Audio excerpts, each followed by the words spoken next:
now we have seen that there were many reformers who were bringing reforms in the fields of women empowerment, women upliftment, education, as well as particularly the religion of Hinduism. But it was not only the religion of Hinduism that had become corrupted, that had been engulfed by various evil practices as well as the shackles of a lot of rituals. There were also other religions existing in India which needed a structure of reform to change the existing evils of those times.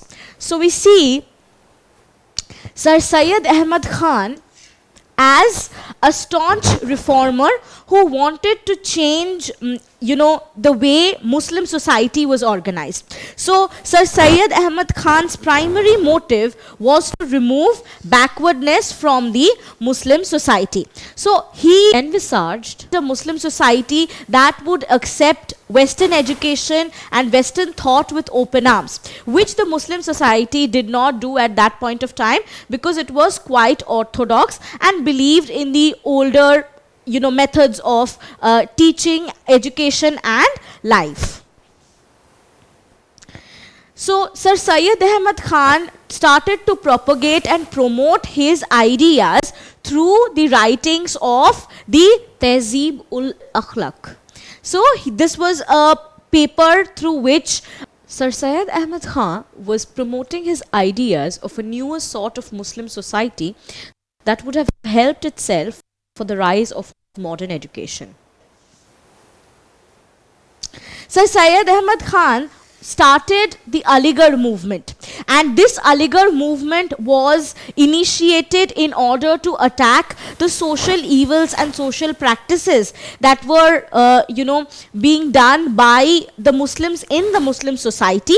So these evil practices such as polygamy, triple talaq, parda system were all attacked by the Aligarh movement established by Sir Syed Ahmad Khan.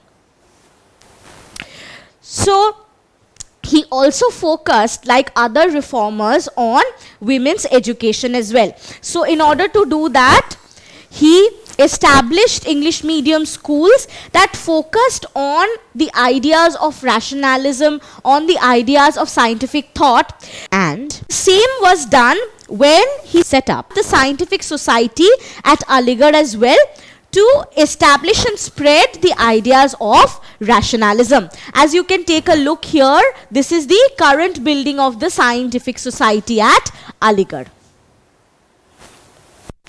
So Syed Ahmad Khan's work was also oriented, as we were discussing, on the lines of education. So for higher education and a modern side of education, Sir Syed Ahmad Khan established the Mohammedan Anglo Oriental College, which is now known as the Aligarh Muslim University, in 1875 at Aligarh.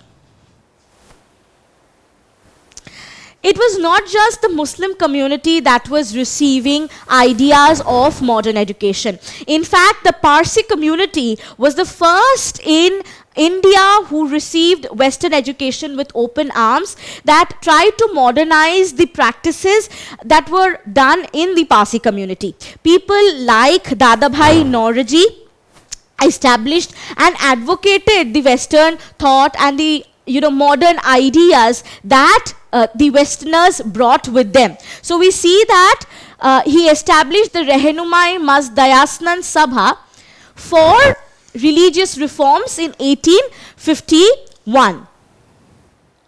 He also introduced a newspaper called the Rast Guftar that was, only focused towards spreading the modern ideas in the community.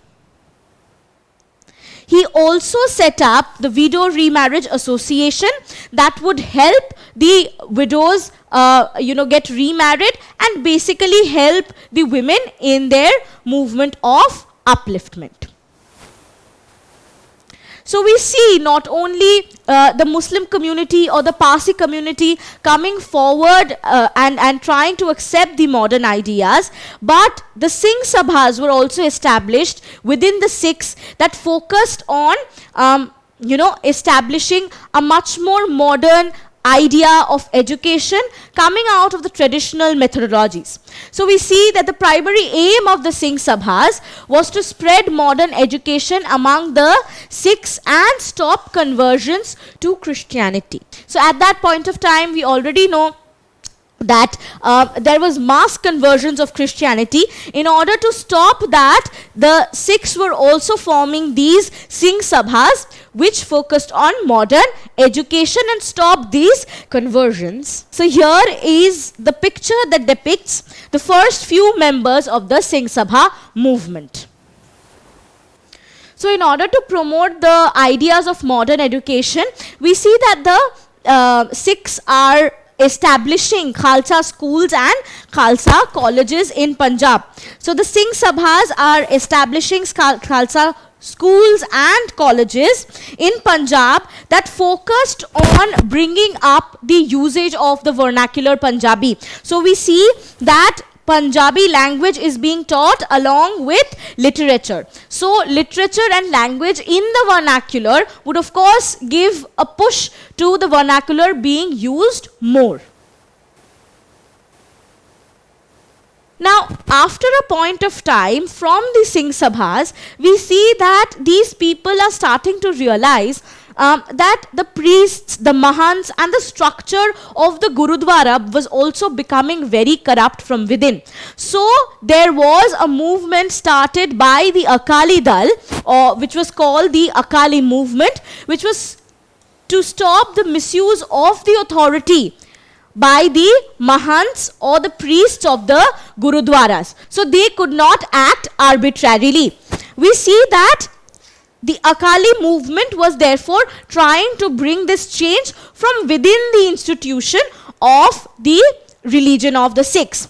And this particular movement of the Akalis was led by the Shiromani Gurudwara Prabandhak Committee.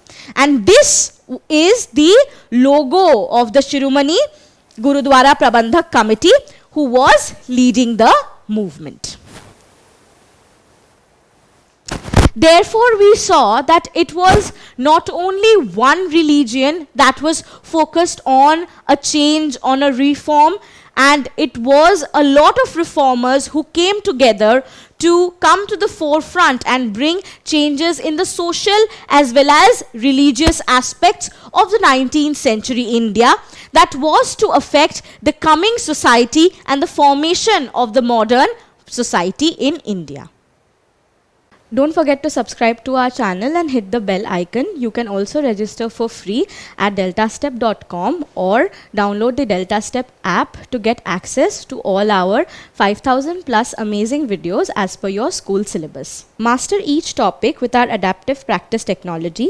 Get million plus questions with step-by-step solutions and unlimited mock tests. Get all your doubts resolved instantly, learn via games and win amazing prizes like PlayStations and iPads. So at DeltaStep, learning is not just fun and easy, it is rewarding too. So register for free now.